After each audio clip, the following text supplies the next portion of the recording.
하나님 말씀 봅니다. 마태복음 21장. 마태복음 21장.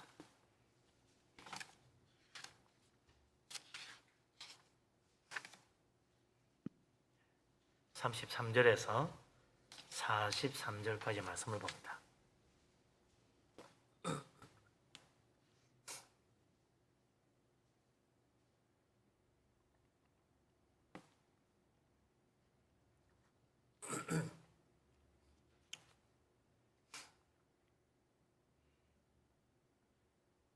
다 같이 한 목소리로 마태복음 21장 33절에서 43절까지 말씀을 받들어 읽겠습니다.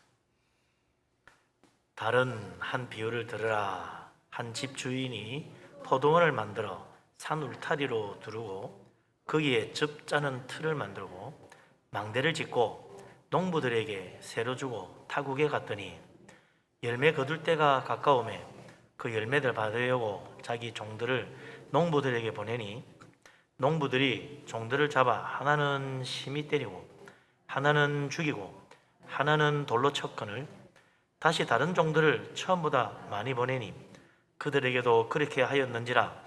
후에 자기 아들을 보내며 이르되 그들이 내 아들은 존대하리라 하였더니 농부들이 그 아들을 보고 서로 말하되 이는 상속산이 자 죽이고 그의 유산을 차지하자 하고 이에 잡아 포도원 밖에 내쫓아 죽였느니라. 그러면 포도원 주인이 올 때에 그 농부들을 어떻게 하겠느냐?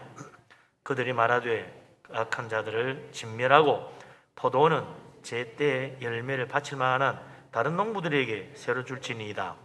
예수께서 이르시되 너희가 성경에 건축자들이 버린 돌이 모퉁이의 머릿돌이 되었나니 이것은 주로 말미암아 된 것이요 우리 눈에 기이하도다 함을 읽어본 일이 없느냐? 그러므로 내가 너희에게 이르노니 하나님의 나라를 너희는 빼앗기고 그 나라에 열매 맺는 백성이 받으리라. 아멘.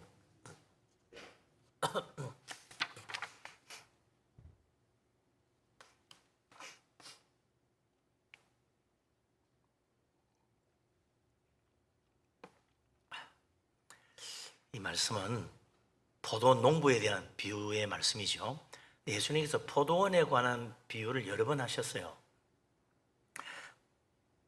같은 이 마태복음 21장 바로 앞에도 27절부터 31절까지 포도원 주인이 두 아들에게 가서 일해라 했는데 맏아들은 간다 해놓고는 안 가고 둘째 아들은 싫다고 안 간다 했다 나중에 갔다. 누가 진짜 아버지의 뜻을 행했냐? 그래 묻는 포도원 주인과 두 아들에 관한 비유 말씀이 있어요. 또 그 앞에 마태복음 20장에도 포도원 비유가 또 나오는데 거기 보면 포도원 품꾼들에게 포도원 일하는데 품꾼을 불러가 일을 시키는데 아침 일찍 와서 일하는 하루 종일 일한 품꾼과 뒤늦게 와서 한두 시간 일하고 끝나버린 품꾼하고 주인이 나중에 계산을 할 때 마지막에 와서 한 시간밖에 일 안 한 사람에게도 한 데나리온, 아침부터 하루 종일 일한 사람에게도 한 데나리온 그렇게 줬다 하는 포도원 품꾼에 대한 이 일꾼의 삭스에 대한 비유가 또 있어요. 이거 말고도 누가복음에도 또 포도원 비유가 나오는데 누가복음 13장 6절에서 9절에 보면 포도원에 열매 없는 무화과나무가 심겨져 있었다는 거죠. 이 무화과나무가 열매가 없이 잘라버리라 그랬더니 농부가 1년만 더 보십시다. 내가 거름을 줘가지고 열매가 맺으면 좋고 그때 또 열매가 없으면 그때 나무를 자르든지 하지요. 그렇게 해서 1년 더 기회를 줬다 하는 그런 이제 포도원에 들어온 비유의 말씀도 있어요. 예수님이 이렇게 포도원 비유가 하는 이야기를 서너 가지로 하셨단 말이죠. 근데 포도원 비유는 구약에도 나옵니다. 이사야 선지자도 포도원 비유를 두 번이나 했어요.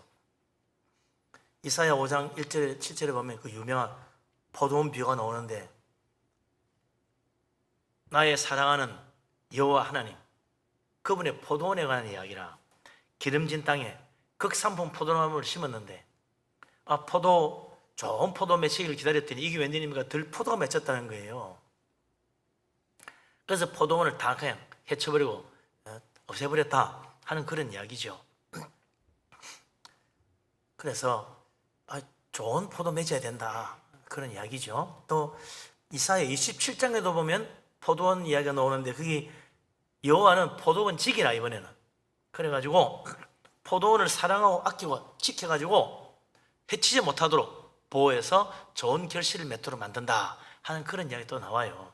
그래서 포도원 비유가 이렇게 성경에 구약에도 나오고 신약에 예수님도 하시고 했는데 그 비유를 보면 모두 다 하나님께서 택하신 이스라엘 나라, 하나님의 그 백성들, 포도원에 비유되어 있다는 거예요. 하나님은 항상 포도원 주인이야. 포도원 지기고. 그렇게 해서 이 포도원 비유가 하나님 나라에 대한 비유로 자주 써 있다는 겁니다. 오늘 우리가 본 이 마태복음 21장 33절부터 41절에 나오는 포도원 농부 이야기도 마찬가지입니다. 하나님 나라 백성에 대한 이야기인데 이 포도원 농부가 보니까 좀 잘못됐어. 그래가지고 당연히 밭에 세를 안 낸다는 거죠. 어떤 사람이 포도원 만들어가지고 농부들이 세를 주고 먼 나라로 갔다는 거예요. 열매 거둘 때 돼가지고 세를 거두려고 사람을 보냈더니 이게 웬일입니까? 농부들이 세를 줄 생각은 안 하고 세 받으러 온 주인의 종들을 때리고 죽이고 쫓아버린 거죠. 뭐가 불만이야? 왜들 그러지? 주인이 포도원 만들 때 산 울타리로 두르고 즙 짜는 틀도 잘 만들어 놓고 또 포도원을 지킬 수 있는 망대도 세워놨다. 농부들이 와서 일만 하면 돼. 뭐 더 보탤 게 없어요. 다 만들어져서 포도만 잘 가꾸면 돼요. 이렇게 좋은 시설이 되어 있는 포도원에서 일하니까 얼마나 신나냐 말이죠. 열심히 일해가지고 좋은 포도 많이 거둬야 되겠구나 했을 텐데 포도원 거둘 때 포도나무를 열매를 거둘 때 가까워져가지고 주인이 포도원 농부들에게 세를 거두려고 이 종들을 보냈더니 이게 예상 밖의 결과가 나왔다는 겁니다. 어떻게 됐는가 좀 자세히 보도록 하죠. 35절에서 36절 같이 읽어보겠습니다. 35, 36절 같이 읽습니다. 농부들이 종들을 잡아 하나는 심히 때리고 하나는 죽이고 하나는 돌로 쳤거늘 다시 다른 종들을 처음보다 많이 보내니 그들에게도 그렇게 하였는지라. 아멘. 이거 보니까 처음에 주인이 3명의 종을 보낸 것 같아요. 세를 받으려고 3사람 보냈단 말이죠. 그런데 농부들이 하나는 잡아가지고 심하게 때렸어. 얼마나 심하게 때렸다는 거 보니까 뭐 아주 팔다리가 부러졌든지 뭐 어떻게 문제가 생긴 거야. 또 다른 종은 또 얼마나 때렸든지 죽었어. 그리고 또 다른 종은 돌로 쳐가지고 말이죠. 사람이 완전히 그냥 거의 그만 죽게 돼가 온 거죠. 아주 중상을 입고 그냥 성한 몸이 아니고 완전 병신대가 온 거예요. 이를 본 주인이 깜짝 놀랐습니다. 아니 어떻게 된 거지? 내가 보낸 종인 줄 모르고 혹시 이 사람들이 도둑이나 강도주라고 그랬나? 그래서 이번에는 확실하게 좀 잘 알 수 있도록 더 많은 종들을 보냈다는 거예요. 그런데 이게 웬일입니까? 이번에도 똑같은 거예요. 결과가 더 많은 종을 보내니까 이 주인이 보낸 종이 맞구나. 우린 앞에 온 사람은 도둑인 줄 알았더니 아니구나. 그렇게 하고 잘 대해주고 세를 꼬박꼬박 바칠 줄 알았더니 웬걸요? 똑같은 결과가 역시 그들도 때리고 돌려치고 죽이고 그랬다는 겁니다. 그래서 농부가 도대체 이게 왜 주인이 보낸 사람들이 일어나? 안 되겠다. 좀 확실한 방법을 써야 되겠구나. 그래서 이제 마지막에 주인이 다른 방법을 쓰지요. 그게 뭡니까? 37절, 8절, 9절에 나와요. 다시 읽어보지요. 후에 자기 아들을 보내며 이르되 그들이 내 아들은 존대하리라 하였더니 농부들이 그 아들을 보고 서로 말하되 이는 상속자니 자 죽이고 그의 유산을 차지하자 하고 이에 잡아 포도원 밖에 내쫓아 죽였느니라. 아멘. 이번엔 주인이 자기 아들을 보냅니다. 다른 사람 몰라봐도 내 아들은 알아보겠지. 그러면 주인의 아들인 줄 알고 존대히 대해주고 포도원 새도 반드시 내 것이라 그렇게 여겼더니 이게 웬일입니까? 농부들의 생각은 전혀 달랐어요. 이제 보니까 농부들의 마음은 주인이 보낸 종을 몰라보고 강도인 줄 알고 쫓아낸 것이 아니고 아들을 보고 말하기를 야, 이 사람은 그 상속자구나, 진짜 그 주인이 보낸 사람이구나, 이렇게 하고 존귀히 대하고 잘 모시고 어서 오십시오 이럴 줄 알았더니 웬걸요, 그를 죽이고 포도원을 우리가 차지하자 그러다라는 겁니다. 예? 이게 웬일입니까? 이 사람들의 속내가 뭐예요? 포도원을 너무 세가 많으니 좀 깎아달라는 거 아니에요? 그런 게 아니었어. 아예 포도원을 몽땅 자기 것으로 차지하겠다는 겁니다. 그것도 뭐 정당하게 값을 주고 사가지고 자기들이 그걸 자기 것을 만들면 모르지, 상속자 아들까지 죽이고 불법적인 방법으로 그걸 차지하겠다는 거예요. 이걸 보니까 딱 무슨 일이 생각나느냐면 나봇의 포도원 사건이 생각나는 거죠. 네? 열왕기상 21장에 보면 아합 왕이 왕궁과 가까운 곳에 나봇의 포도원이 있는 것을 보고 그걸 가지고 싶어가지고 나봇을 불러가지고 값을 줄 테니 팔아라, 더 좋은 땅이 있으면 대토로 주겠다, 더 좋은 땅으로, 그렇게까지 했어요. 근데 나봇이 여호와께서 우리 조상에게 나눠주신 이 포도원은 하나님의 것이라 우리 마음대로 못 팝니다. 그걸 거절한 거죠. 모세의 율법에 팔면 안 된다고 되어 있다는 거야.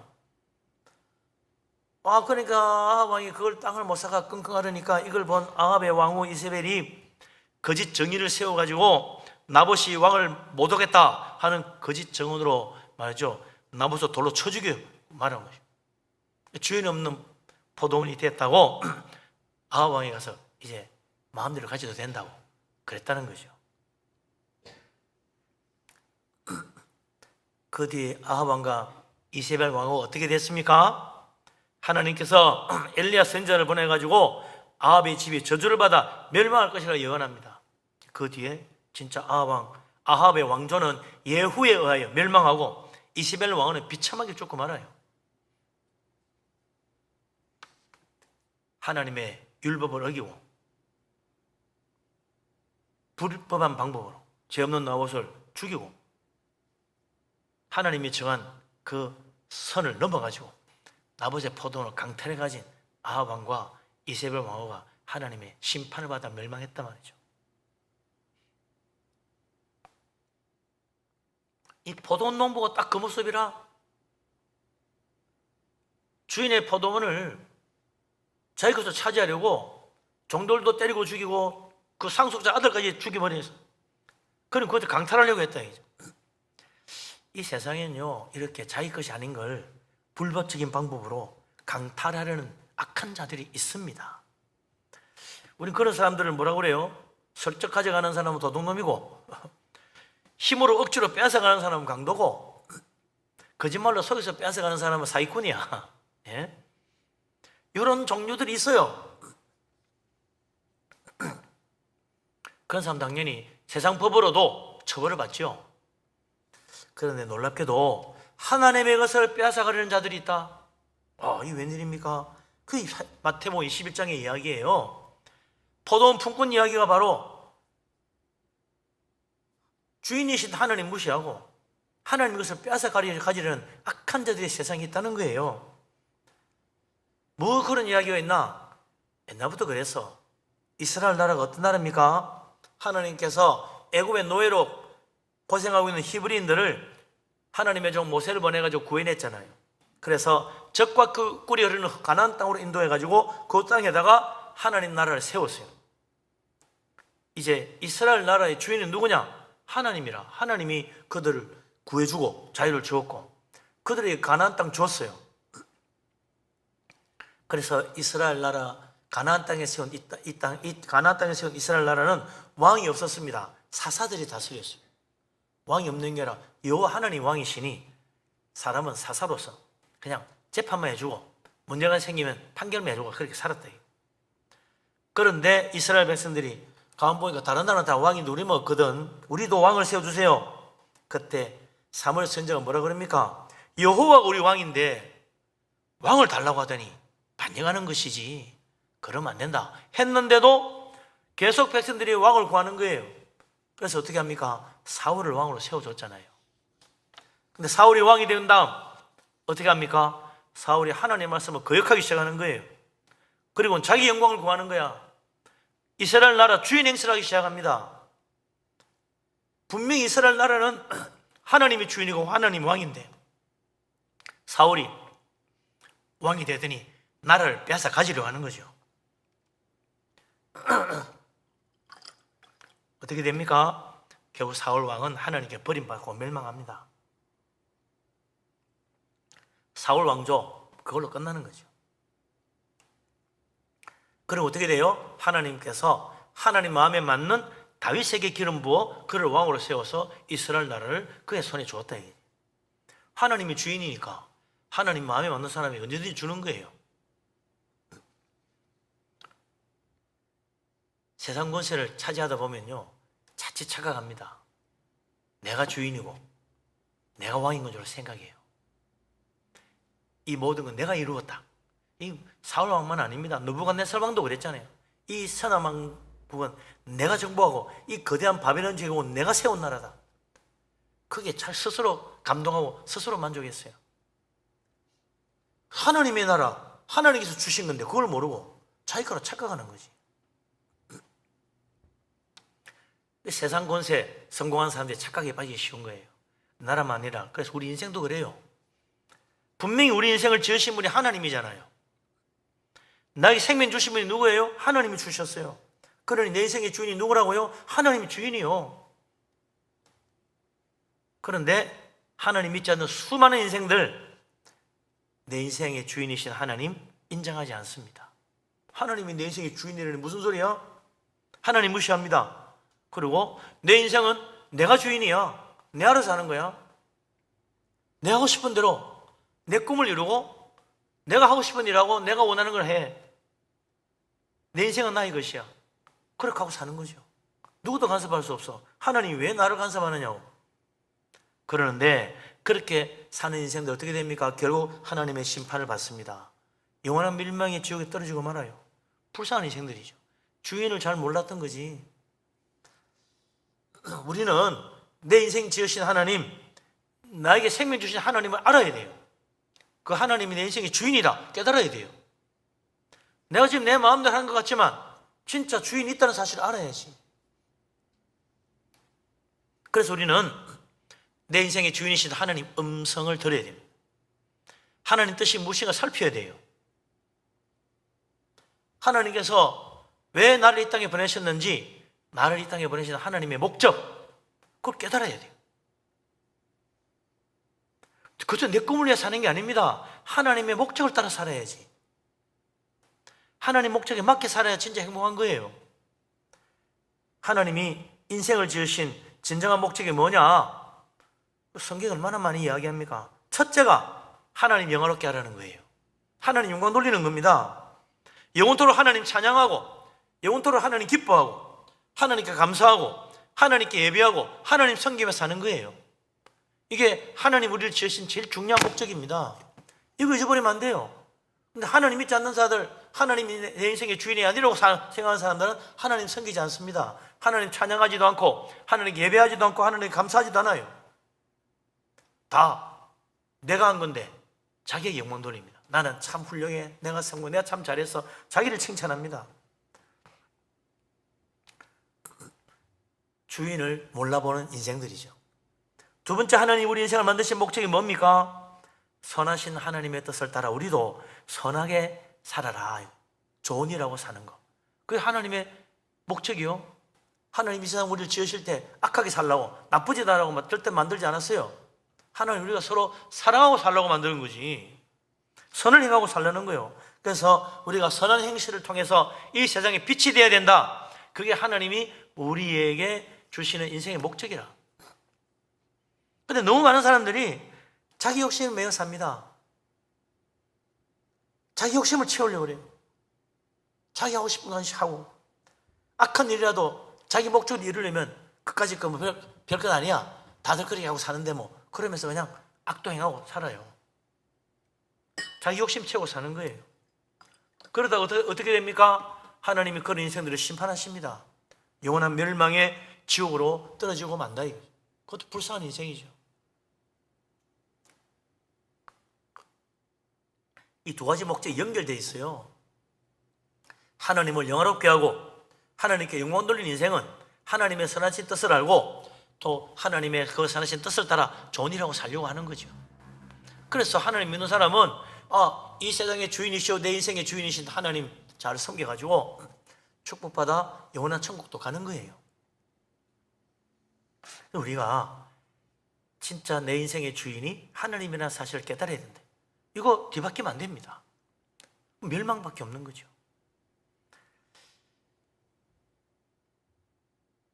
오늘 이 포도원 비유가 바로 그것을 우리에게 말해주는 겁니다. 포도원 주인이 농부들이 이상한 태도를 보고 많은 종들을 보는데 다 거절하는 거야. 어떻게 된 거야? 다 죽이고 때리고 왜 이러지?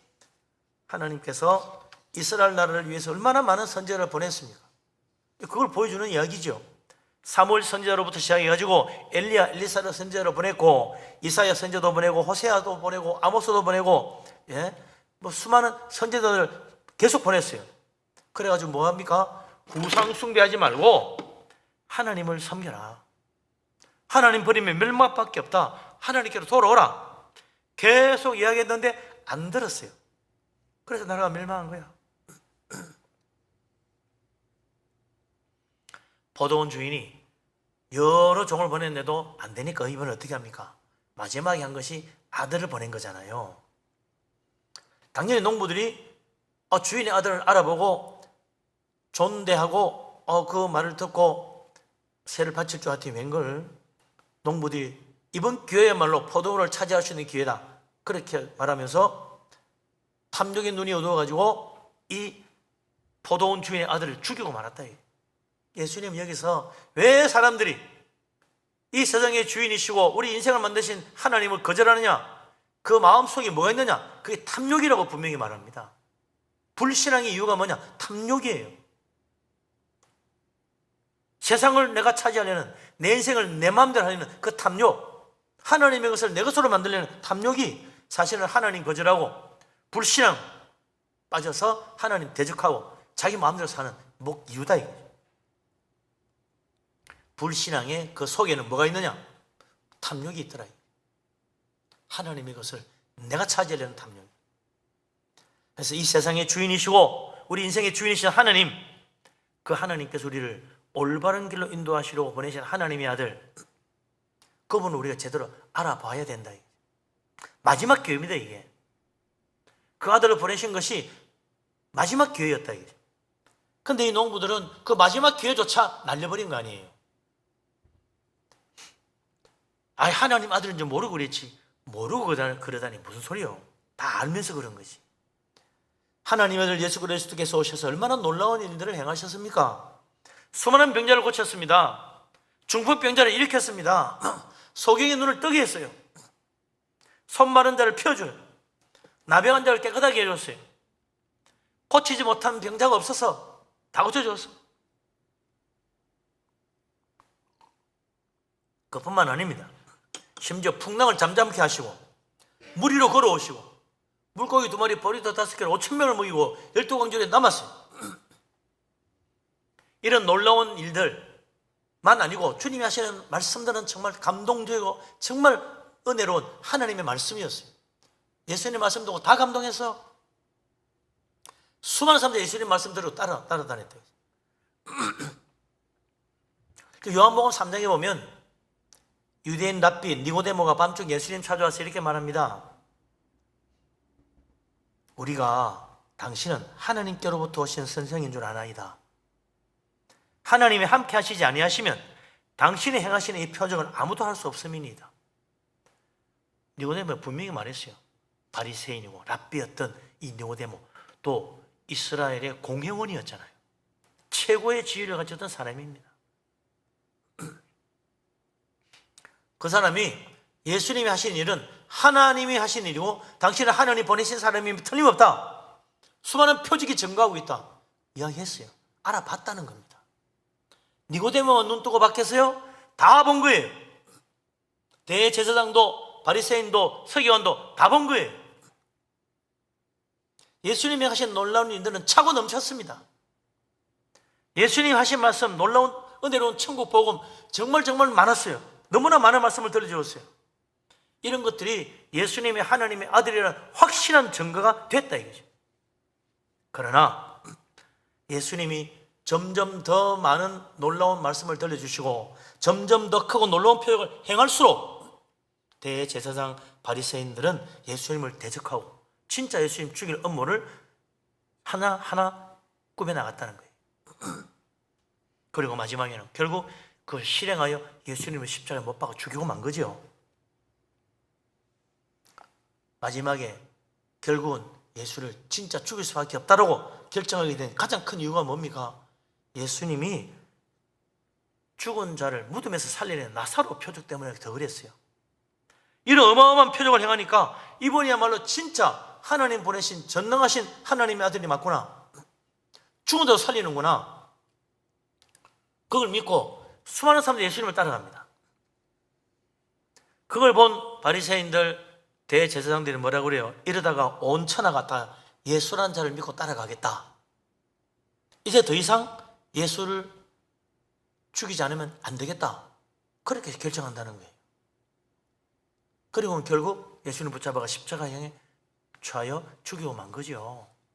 더 놀라운 기적을 행할수록, 더 확실한 표적을 보여줄수록 대제사장과 바리새인들은 더 마음이 완악해져가지고 이러다가 다 예수님 믿으면 큰일 나지, 이러면 우리 것도 빼앗기겠네, 그거 아닙니까? 그 탐욕이 결국 예수님을 십자가에 못 박아 죽이고 말았다. 세상 권세를 차지하려는 탐욕, 하나님 나라를 자기들의 것으로 만들려는 탐욕, 지가 자기가 누린 모든 특권을 끝까지 붙들려는 탐욕, 그것이 예수님을 멀리하고 주님을 등 돌리고 십자가에 못 박는 진짜 이유였다. 세상 사람들이 오늘도 왜 하나님 싫어합니까? 하나님의 나라, 이 세상 모든 걸 자기가 차지하는 내 것으로 만들려는 탐욕 때문이요. 왜 예수님 안 믿고 예수님 거절합니까? 내 인생 나의 것이라고.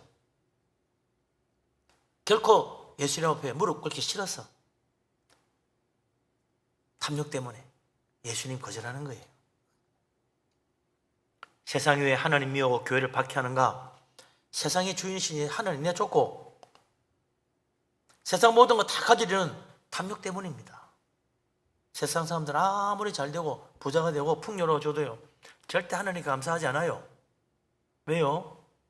내가 노력해서 내가 성공한 건데 왜 하나님께 감사하느냐고 그래. 내가 열심히 일해가 내가 번 돈인데, 내가 모은 재산인데 하나님 뭐 해줬다고 내가 하나님께 감사하느냐는 거야.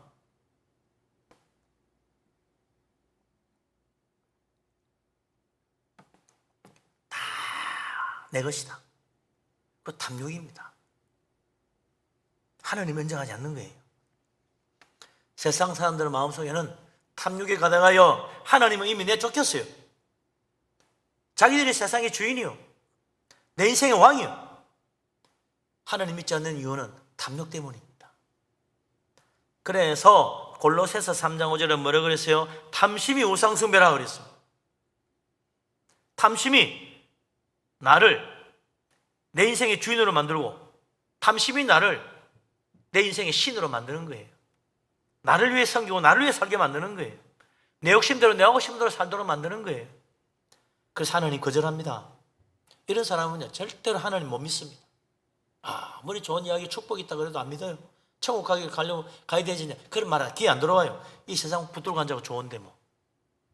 하나님 말고 믿음으로 살려면 세상에 대한 탐욕을 일단 십자가에 못 박아야 됩니다. 탐심을 품고 사는 나의 사람 십자가에 못 박아야 돼요. 그래야 하나님 보입니다. 복음이 들립니다. 믿음으로 살 수 있게 됩니다. 탐욕을 내어버려야 된다. 그래서 이제 하나님이 어떻게 하십니까? 예수님께서 포도 낙한 농부 이야기를 들어주고 마지막에 우리에게 물으십니다. 40절 41절 같이 읽어보죠. 그러면 포도원 주인이 올 때 그 농부들을 어떻게 하겠느냐? 그들이 말하되 그 악한 자들을 진멸하고 포도원은 제때 열매를 바칠 만한 다른 농부들에게 새로 줄지니이다. 아멘. 예수님께서 사람들이 물으세요. 이 악한 농부들, 주인이 보낸 종들도 때리고 죽이고 세는 안 내고 마지막엔 상속자 아들까지 죽여버리고 그 포도원을 차지하겠다고 한다. 어떻게 해야 되겠냐? 그거야 당연하지. 악한 자들은 진멸하고 포도원은 제때 열매를 바칠 만한 다른 농부에게 주는 게 맞지요? 당연한 이야기죠. 여기 반대할 사람이 있나요? 아무도 없습니다. 당연한 결과요. 올바른 거지. 그게 바로 정의지. 그게 올바른 법이잖아요. 근데 주님은 이게 법이니까 이렇게 하는 거야. 그냥 심판하지 않고 어떻게 심판하세요? 우리의 말로 우리를 심판하신 거예요. 너희들이 이런 농부들 어떻게 하면 좋겠냐? 그거야. 그 악한 자들은 진멸해야죠. 그리고 제대로 하는 사람한테 맡겨야죠. 그렇다 이거죠. 우리가 생각해도 그게 맞아. 그래서 하나님은요, 우리를 항상 심판할 때 느닷없는 말씀으로 심판하지 않아요. 우리가 한 말 심판한다고 그랬어요. 내가 그냥 지나가는 한마디조차도 하나님 그 말로 심판한다고 그랬어요. 그래서 우리가 말 조심해야 됩니다. 나는 당연한 말 했다고 생각했는데 하나님이 그걸 심판하실 수 있어. 왜? 네가 한 말로 너를 심판하노라. 그런다 이거예요. 그래서 예수님 그랬잖아요. 판단하지 말라고. 네가 판단한 그 판단으로 너가 판단받을 것이다. 네가 한 말은 다 너를 심판하는 말이라는 말을 깨달아라. 그 주님 명심하라고 해요. 그래서 절대로 우리가요, 이거 당연한 말입니다. 당연한 말인데 그게 나를 심판할 거예요. 왜냐하면 우리는 다 부족하거든. 그 당연한 말에 나도 걸린다니까. 그래서 우리가 남을 판단으로 비판하면 안 된다고 예수님 계속 말씀하는 거예요. 우리가 할 말은 이거예요. 은혜로운 말, 사랑하는 말, 축복하는 말, 감사하는 말, 믿음의 말, 하나님께 영혼 돌리는 말만 하면 돼. 그 외의 모든 말은요, 악에서 나오는 거예요. 우리가 한 말이 나를 심판할 것이라는 꼭 기억해야 됩니다. 주님께서 사람들에게 질문하시고 그 답변에 따라서 우리를 심판하신 거 아니에요? 너희들 말대로 그렇게 심판할 거다. 그 답이 뭡니까? 악한 자들은 심판하고 하나님을 대적하고 거역하는 자들은 멸망받고 성실하게 하나님 앞에 포도원 열매를 바칠 자들, 그들에게 그 축복의 포도원이 주어진다는 겁니다. 그래서 어떻게 됐어요? 하나님의 아들 예수 그리스도를 거절하고 십자가에 못 박고 천국 복음을 내던진 유대인들은 버림받고, 복음을 기뻐하고 예수 그리스도를 주로 믿은 이방인들은 구원받아 하늘나라 백성이 되는 거예요. 놀라운 축복에서 이루어진 거죠.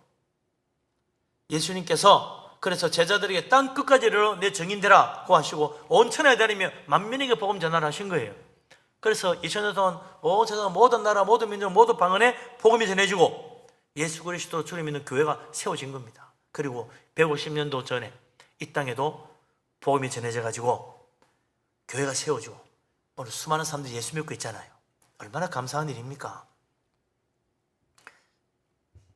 하나님께서 참으로 성실하게 하나님 주인으로 모시고 하나님의 뜻을 따라 좋은 열매 맺을 자들, 그들을 하나님 택하게 부르신 거예요. 우리가 다 그래서 부름받은 겁니다. 나도 그렇고 너도 그렇고 다 그런 사람들이야. 얼마나 귀합니까? 서로 보고 기뻐하고 서로 축복하고 서로 사랑하고 서로 높여주고 살아야 된다 이거죠. 그러나 여전히 이 세상에는요, 하나님 믿지 않는 사람들이 많아. 이 땅에도 여전히 복음을 믿지 않는 사람들이 많아요. 아직도 이 땅에 교회 나오지 않는 사람들이 많아요. 그래서 어떻게 돼요? 열심히 복음 전해야 됩니다. 비가 오나 눈이 오나 더우나 추우나 복음 전해야 돼요.